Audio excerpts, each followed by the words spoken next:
So excited today to talk about childbirth.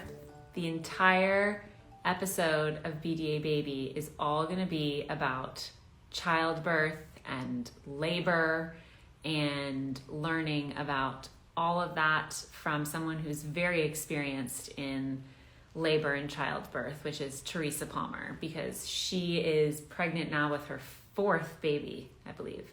So she just really has a lot of experience in the labor world. So I'm very excited to hear all about it, since I only have experience of doing that one time so far. So I am really happy you guys submitted amazing questions, and we're going to try to get to them. I'm really excited to hear about all four of her different pregnancies so far. Hi! Hi! How are you? I am so challenged when it comes to technology. It's okay. I mean, I was very challenged prior to doing these every week, and then now I feel like I have a little bit of a hang of it, but you're all good. I kept on saying, send request, send request. And it was like, your request wasn't sent. I was like, oh my gosh, this is a disaster. Thank you for figuring that out. I figured it out. Thank God. Thank you for joining me. You're in Australia, right? No, I'm in LA. Oh, you're in LA? Yeah, I'm going back to Australia. I'm heading there in about 4 weeks. Okay. Just to start sort of nesting and slowing down and getting ready for the baby. I cannot believe that you're so pregnant with baby number 4. I know. It's crazy. Can't believe it either. Did you always know that you wanted to have a bunch of kids? Somebody asked me that recently, and I was like, for me, it was a no-brainer. I was like, absolutely always knew I wanted to be a mom, but you're foreign, so I mean, crazy. I'm a crazy person. Do you know what? Yes, I have been talking about having a huge gang of kids for as long as anyone remembers. I have a funny story. When I first signed, I signed with this big agency in 2007, and I was probably 19. And I walked in and I was like, hi, everyone. It's so nice to meet you. Thank you for this opportunity. I just want to let you all know that first and foremost, my priority in life is going to be a mother. And I will probably have 6 children. And I thought I should just like lay that out first before we get into talking about any of the acting stuff.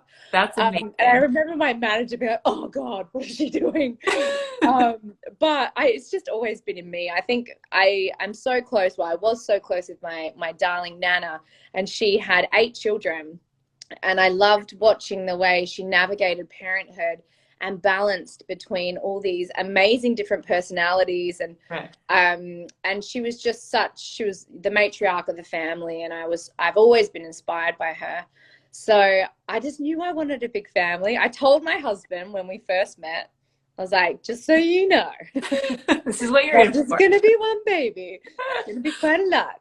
That's amazing. But he would probably stop. If it was up to him, I think he would be done. Are you done after 4, or are you just going to see how it goes? I don't think so. My heart doesn't feel like this is my last pregnancy and this is my last baby. Yeah. However, I think for just sanity reasons, we should take a break. We should take like a few years break, and then maybe we can revisit it when I'm closer to 40.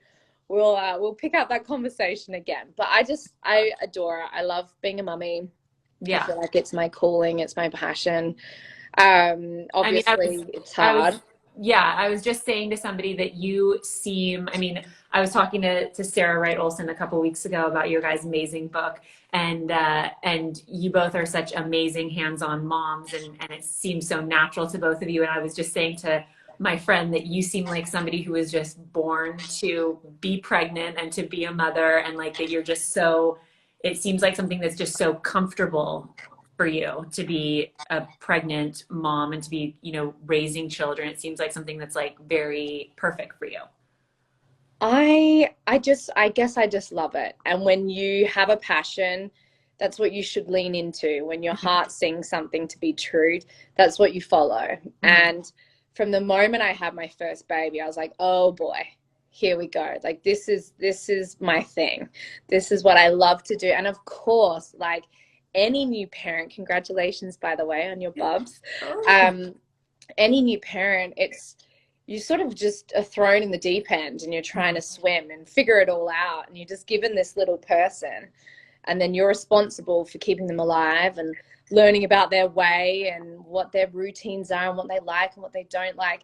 So all of that was really there. And I was reading so many baby books at the time, and I realized that ultimately after about 3 weeks in, I was like, oh, none of these are actually serving me, because I'm reading a book on how I should be with my own baby. And in fact, I'm just going to listen to his cues, and I'm going to see what that vibe feels like. Mm-hmm. And for me, that was sort of the game changer in terms of parenting, was just like, I stopped looking at the clock and using my app and putting in every feed and I just listened. I met his needs as the needs arose.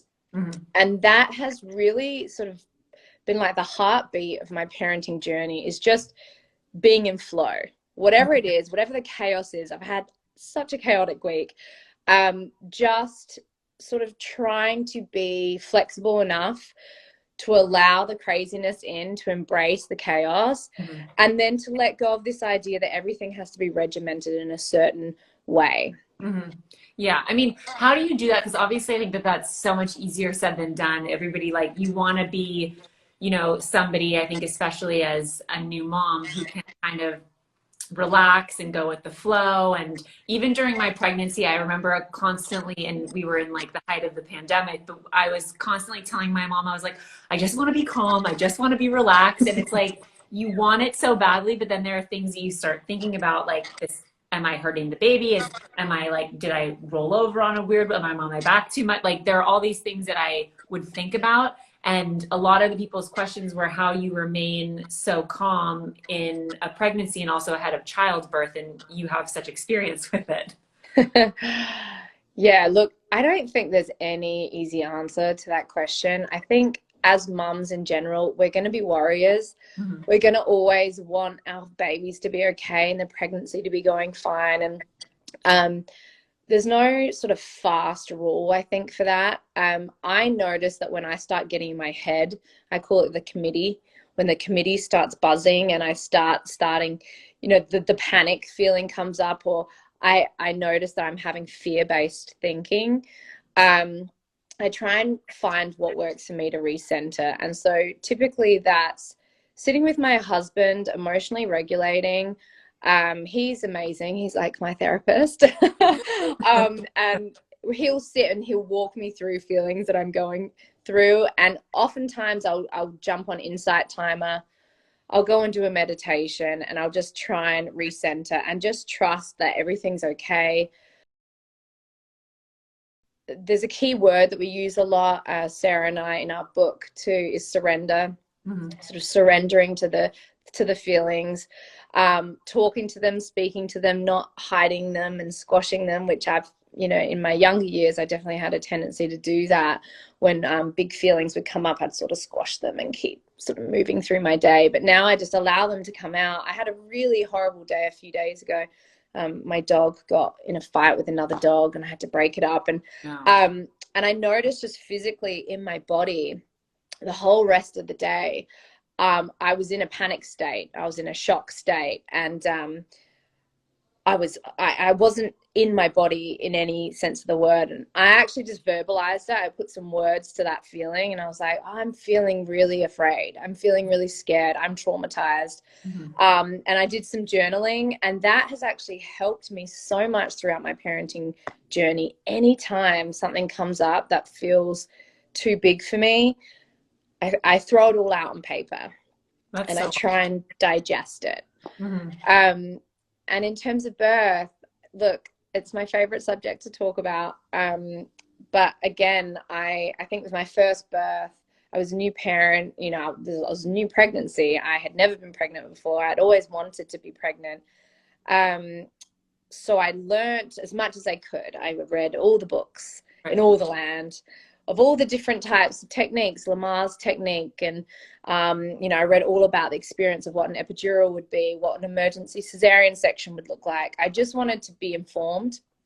And then when I got to my actual labor, it didn't serve me having all the information. I sort of had an expectation of how my birth should be.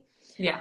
And then I noticed that because it wasn't going to plan, and my water broke before I was in labor, and then all of a sudden I'm against the clock, and they're watching the clock to make sure that I'm not getting an infection, and my body wasn't going into labor. It was all the things that I hadn't read about in the books that started happening. And I controlled every aspect of that labor over 2 days. Like, how far along am I?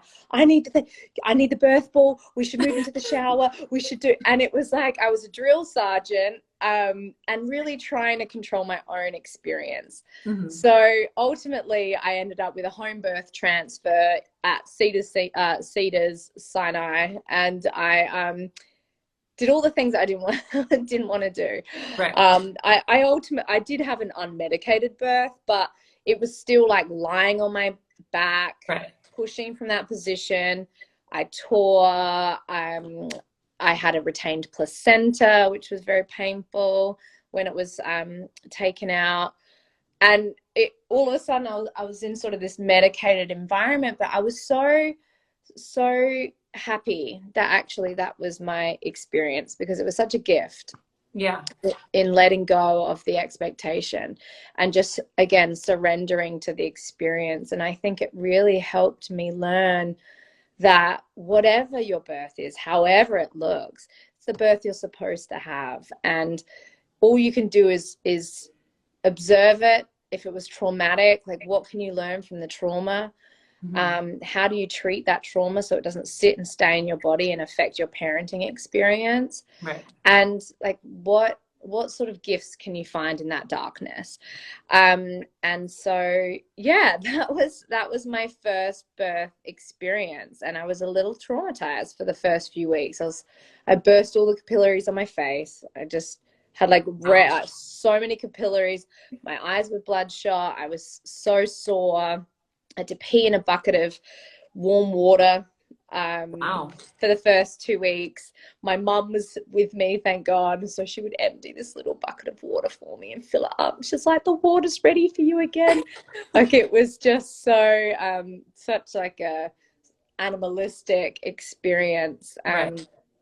I love the term surrender that you're using, and I think it applies to people who are, maybe pregnant, trying to get pregnant, or just not even thinking about pregnancy, because just the term surrendering, to things in life is so powerful and has so much meaning. And, while we're on the topic of your birth experience, because I want to talk more about birth since you're such an expert in it, and also love talking about it, because I also I was saying before you came on that ahead of delivering my daughter, I remember being every single night in bed, I would go onto Instagram, and one of my best friends and I would just find all of these childbirth videos, and I would watch them, not even to freak me out, but it actually made me so much more calm ahead of my own delivery, because just to see how strong women are, medicated, unmedicated, out in, the woods giving birth, or in a hospital, whatever the setting was, just to be able to see that. And I remember one night I was watching it, and you could hear a woman, she was like, really going through it and in moaning and going crazy. And I remember my husband being like, can you please turn the volume down? I don't need to be hearing that every single night. It's, I want to be supportive, but she's screaming. And I was like,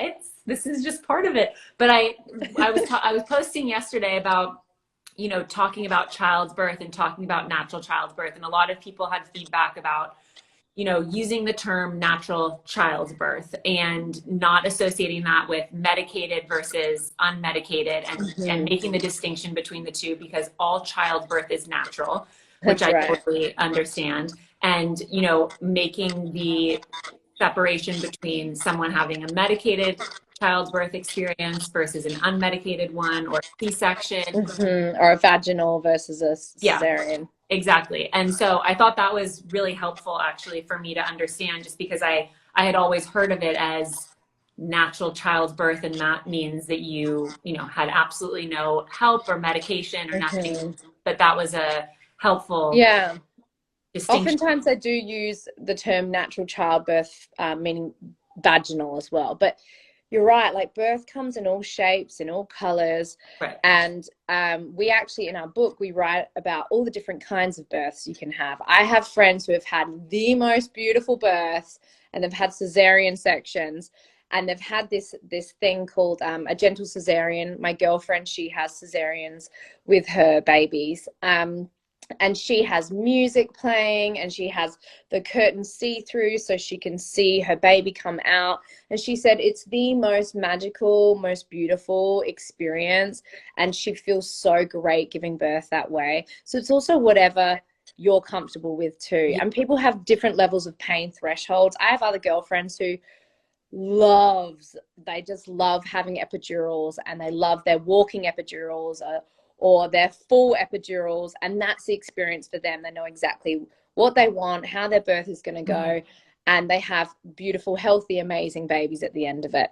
So I think that there's such a stigma surrounding birth, and people feel pressures to have a certain kind of birth. And I certainly know that I did. I think my first time round, I had to move through shame surrounding the fact that I had a failed home birth, and I'd had so many other friends who had given birth at home before, and I was like, well, I just couldn't do it. My body just couldn't do it.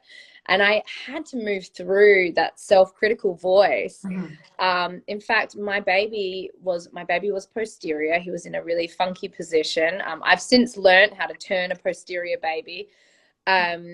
So I've had my last two births. They were both posterior babies, but I managed to get them into a more optimal birthing position, which was so great.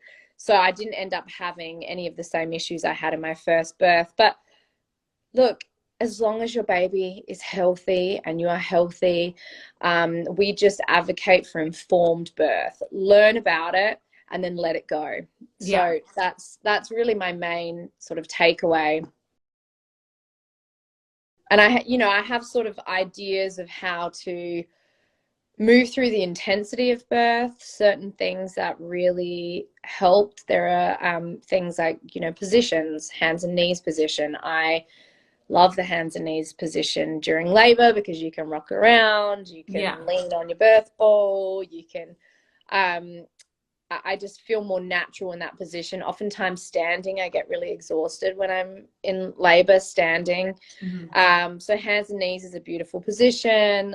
Side lying, sometimes that gives you some muscular relief, which is important. I had back labor, and the side lying was really helpful first time round, and people can put sort of counter pressure on your coccyx bone, which I found really, really helpful. And then moving a lot, dancing, swaying, vocalizing. I had one midwife, my American midwife, the first time I gave birth, it was in America. The second two times it was in Australia. And my American midwife was mentioning that my moans, the noises that I was making during labor, she was like, you're being very guttural, and you've got sort of this low moan. I was like, I'm not even really thinking about it. It's just coming out.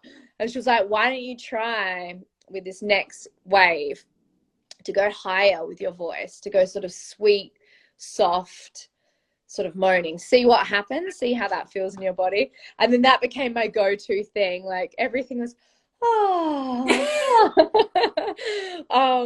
and so that just like interesting ways of playing around with the voice during labor has been really really super beneficial.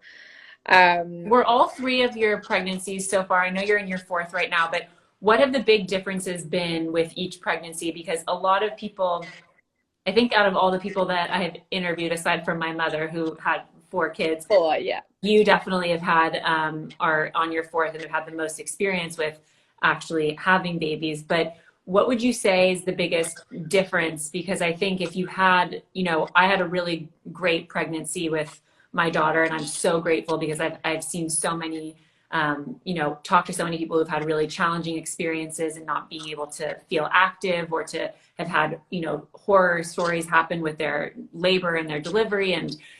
And they say that sometimes with the first one, if it goes really well, you think the second one's going to go the same way, and it doesn't. Have all of your, I know you touched on your first one, but what have been the big differences with each experience? I'm currently having the hardest pregnancy I've had so far. Interesting. Yeah, which is interesting. And I some people said that boy pregnancies are different from girl pregnancies, and that wasn't really my experience, except for this last one. I'm pregnant with another daughter, and I think maybe it's an age thing. I'm 35 now. When I was pregnant the first time, I was 27. So I've been 27, like 30 and 32, and now I'm 35. The first three were really straightforward. I loved being pregnant. I loved feeling my baby. I was sleeping really well.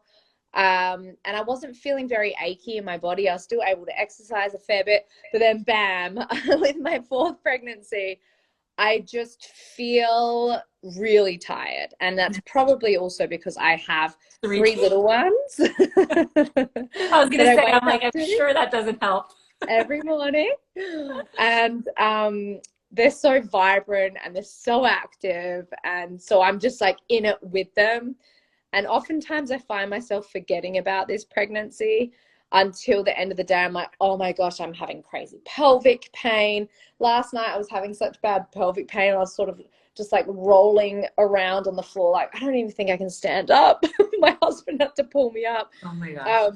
And that might happen towards the end of my pregnancies, but I'm only 25 weeks. So I was like, wow, this is happening really early. So every pregnancy is different. Every birth is different.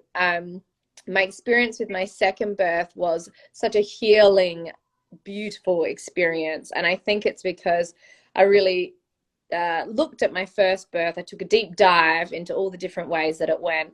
And I actually learned a bit more about optimal positioning during labor. And I was able to move my baby into a better position. And then I let go. I just said, whatever this birth is going to be, I've got through one birth already, which didn't go to plan, and I had tearing and all sorts of issues. Yeah. I'm okay. I've got this. Whatever happens, I've got this. And of course, I ended up having sort of a 3-hour water birth, totally from the very first contraction at 9 a.m. Like 3 hours later, he was in my arms. And wow. And in Australia, they have this option which I love. It's called the midwifery group practice. So you sign up with a group of midwives, but they operate out of a hospital. So in fact, you can have the home birthing experience within a hospital. So the entire floor is birth center. So when you go to a hospital and you can have, I'm someone who wants to make sure that if there was anything wrong at my birth with my baby, that I'm right there at the hospital. Right. I live quite far away from the hospital in Australia. I live about 40 minutes away from a hospital. So for me, home birth wasn't an option in Australia. Actually, legally, you can't home birth if you're with the group, the midwife group, if you live that far away from a hospital. So I did have it at the hospital, and my second baby ended up sort of dipping out, and he had to have resus, and he ended up in neonates, which was the neonatal ward just one floor up. So actually, wow. I was so happy that we were there, and we were still able to leave the hospital just a few hours later, and he was fine. He just sort of went in for observation, but that was quite a shocking birth, I think, for him, because it was so fast. It was like 0 to 100 and he was out. That sounds very fast. I mean, I don't think I've heard of somebody, you see these things on, social media, or babies that come really quick in a car or when you're walking into a hospital. But I mean, doing that, and you chose to do it in a water tub? Yeah. So I gave birth into the water, which was, for me, that's where I give birth. That is my thing now. I love it. So it's 2 and 3 you gave birth in water, and you're wanting to do that with the fourth. And with the fourth, I will, fingers crossed, I will do that again. Yeah, and my midwife in Australia, I remember with my second son, I was right at the point of pushing, and I could feel pressure, which is what you feel at that point. But I could feel pressure at the same spot that I tore last baby. And I told her, I was like, I don't want to tear again. Please don't let me tear again. And she was so amazing that she was like, all right, well, in this position, you could tear. But if you get on your hands and knees, like, it'll take the pressure off. So right in that moment, she helped me. She understood my body. She knew what I needed. And she taught me a very, very specific pushing method with breath, which is, rather than just big pushes, a way to prevent tears. So alternating between two different breath types, which is like horsey lips, and then the panting. So on one contraction, I'd do the horse lips, and on the next, I would do the panting. And I could actually feel that the baby's head was just coming down without me having to really push the baby's head out. Wow. She was like, just do that, and you can do a few tiny, small little pushes, and the baby will come out. And because the baby was sort of stretching that area, because I had slowed that process down so much, I didn't tear.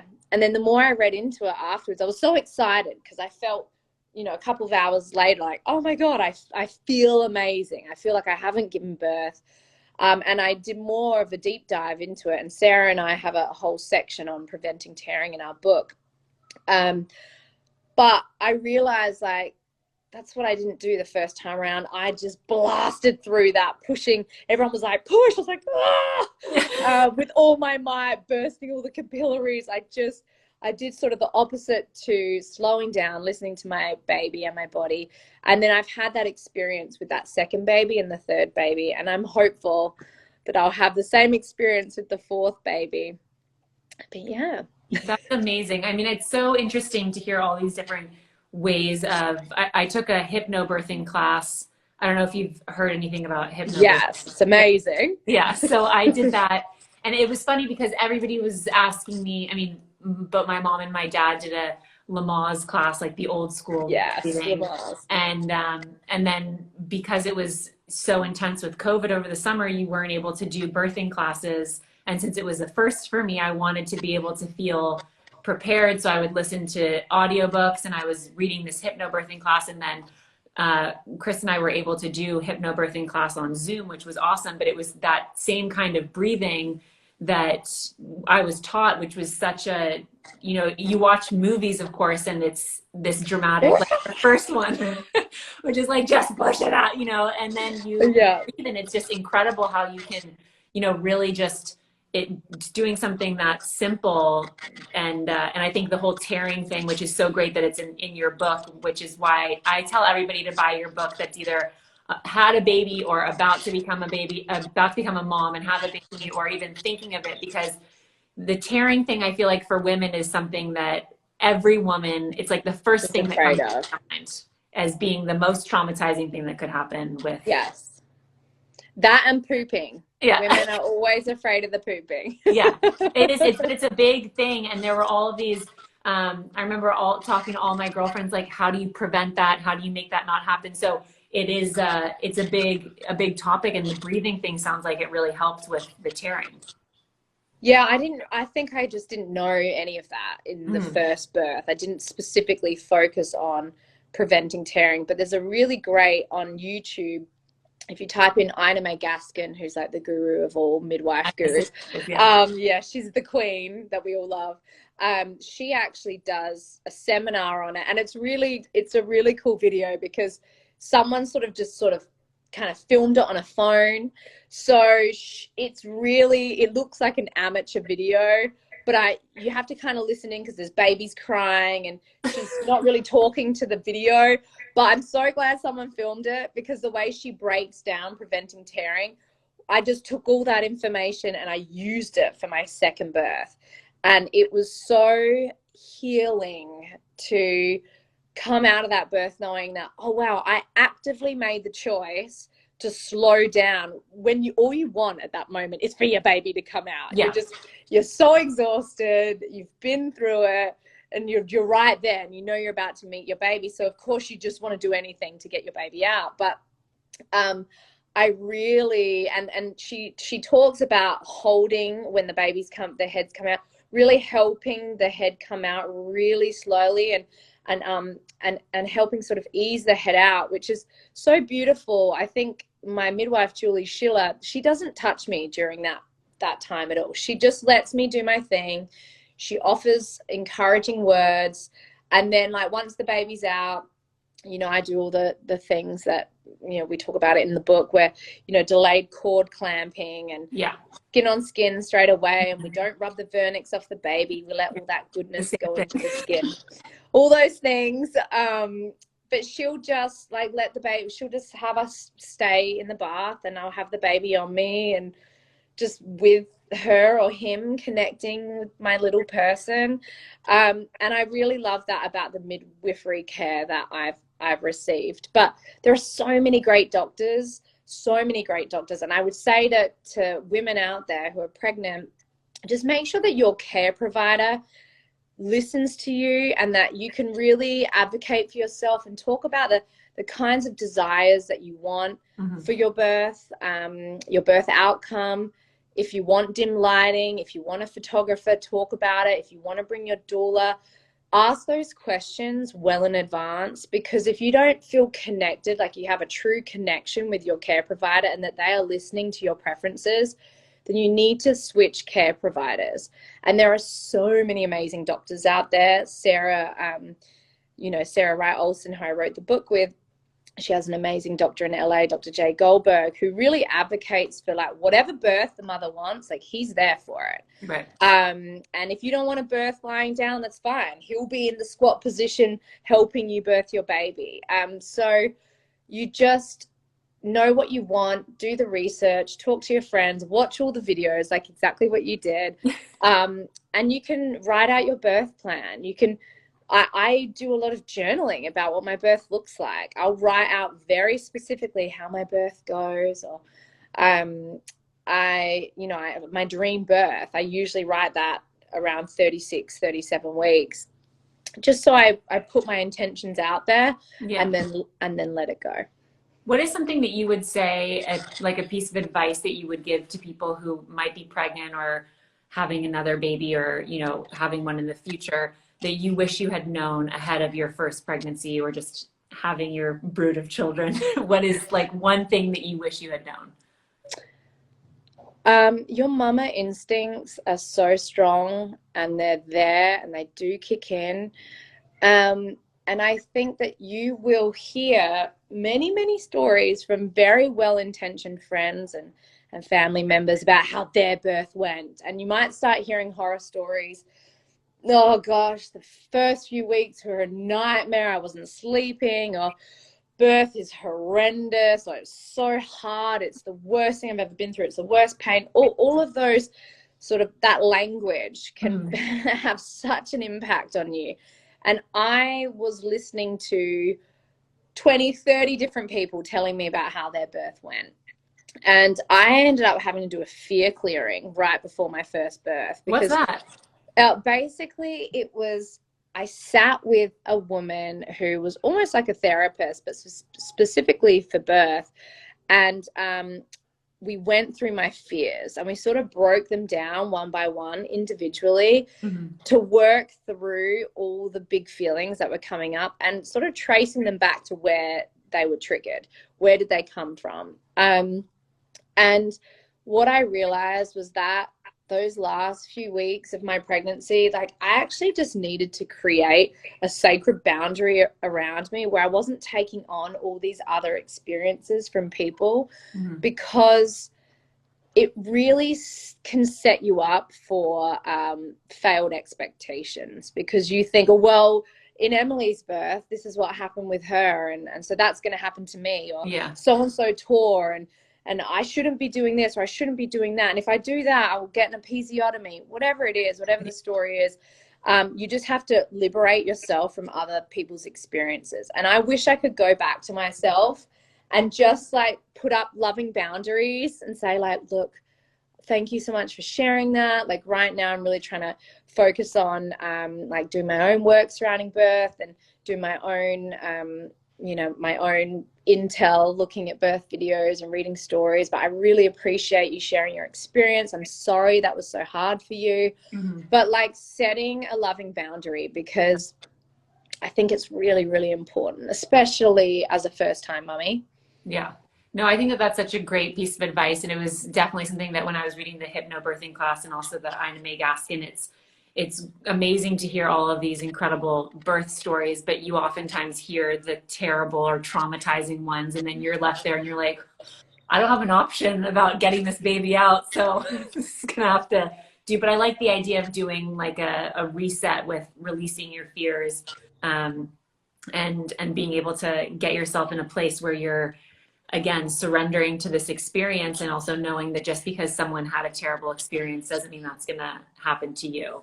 100%. Yeah, so I think that's so beautiful. I'm so grateful that you came on here. I'm like, the next time that I'm pregnant, I'm going to need to learn everything from you because it's so informative and it seems like it's just such a beautiful experience, and everything that you're talking about. And also your book is just, your guys' book, I was saying to Sarah, it's such a beautifully done book just to look at and to have out. And then also just the information inside as someone who just had a baby and hopes to have more, just to be able to have all that information in one book is so incredibly helpful. And I know will help so many people who are on a journey like we're all on. So thank you, thank you, thank you. Katherine. And thank you for what you do. I think it's so beautiful. BDA Baby. Oh, thank you. It's so inspiring. Thank you so for awesome. having me. And thank you to everyone who joined us. I know. Thank you. And good luck on the rest of your pregnancy. I'm so excited for you. And I'm happy you're going to go back to Australia and have that same kind of experience. I think